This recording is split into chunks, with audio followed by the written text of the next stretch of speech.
It now gives me great pleasure to ask Dr. Isherwood to say a few words.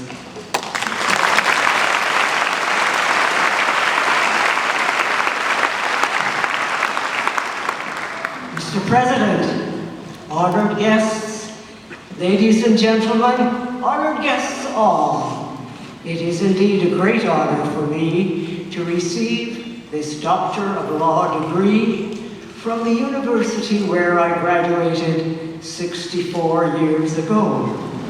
I think of the year 1948. That's when I first came here. There was an energy in the air. The war was over. Servicemen and women were returning to studies to make up for lost years. Hopes were high. Romance was in the air.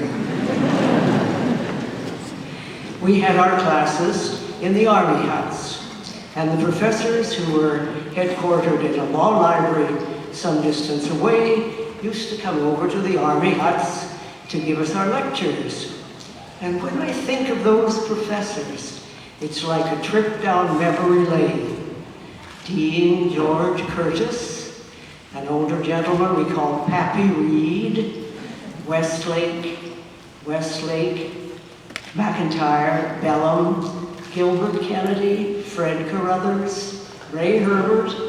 Some names you may not know, but the old-timers will remember. Speaking of old, I'm getting that way myself a bit. And sometimes people say to me, "Are you still practicing?" Though it usually comes out, "Are you still practicing?" And sometimes I answer with the old cliche, "Well, if you keep practicing, you eventually get the hang of it." But there's really nothing wrong with getting old. You just have to keep going and keep breathing. I'm reminded of the comedian George Burns. Now, he lived to be a good age. In fact, when he was in his 90s, he booked the Palladium in London so that he could perform there on his 100th birthday.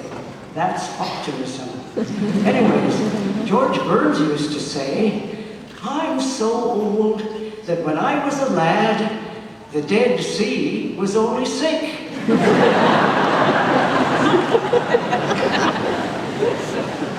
You have a great journey before you all, and I wish you well. And there's one significant thing about this year of your graduation. It is the 800th anniversary of the signing of the Magna Carta. That was a document in those days, June 1215, to satisfy the barons, and King John had to submit.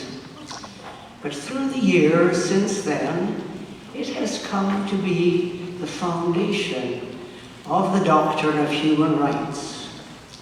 No one is above the law, not the sovereign, nor the church, nor corporations, organizations, trade unions, not Parliament. It has been so for 800 years, and we look to you to see that the spirit of Magna Carta will continue to prevail. I wish you all well on your journey.